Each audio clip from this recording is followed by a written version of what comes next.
السلام عليكم. أعتذر عن الخطأ اللي صار بالفيديو السابق.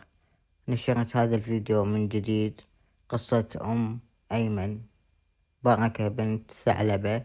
أتمنى تستمتعون بمشاهدة الفيديو وتسجلون اشتراك وتفعيل الجرس ليصلكم كل جديد.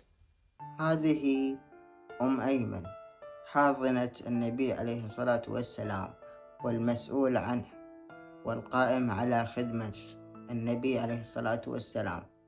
الكثير منا ما يعرف منو أيمن أو بركة.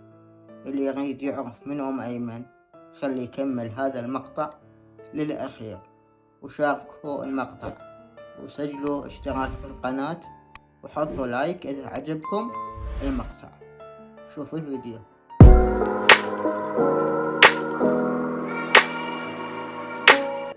بركة بنت ثعلبة الحبشية كانت مملوكة عند أهل النبي عليه الصلاة والسلام، عند أبوه وأمه، فهي كانت خادمة لهم.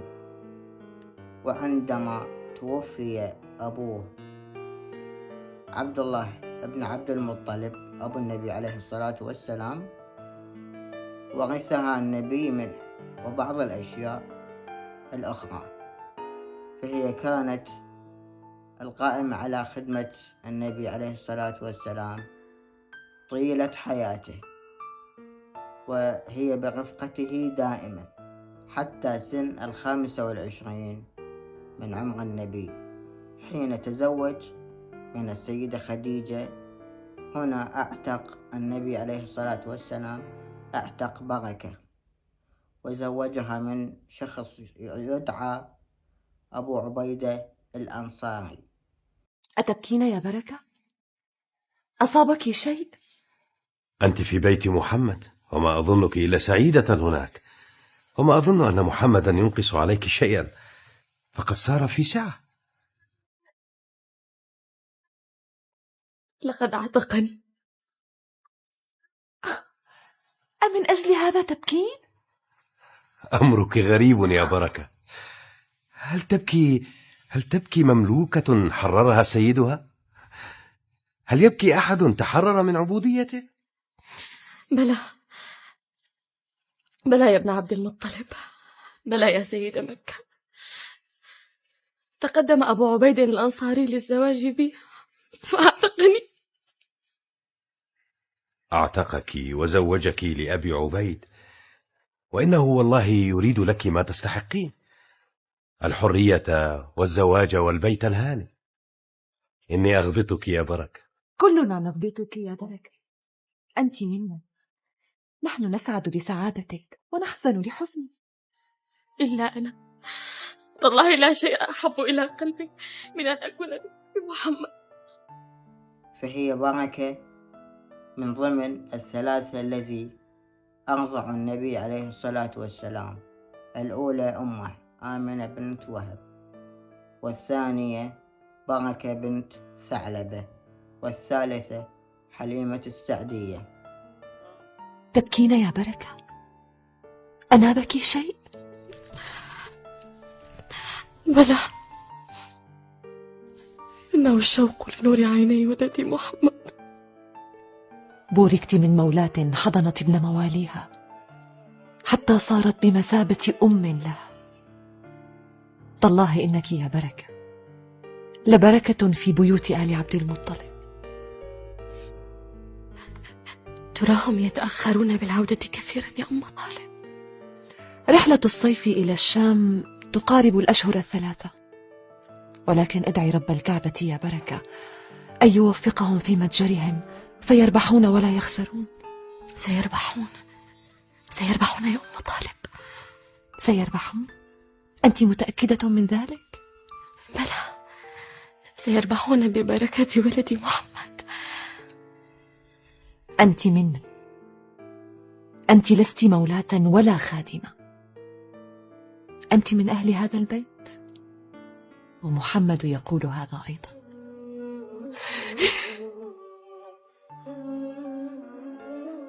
عندما تزوجت أبو عبيدة الأنصاري أنجبت أيمن، وهذا أيمن صحابي جليل استشهد يوم حنين لا يعرفه الكثير منا.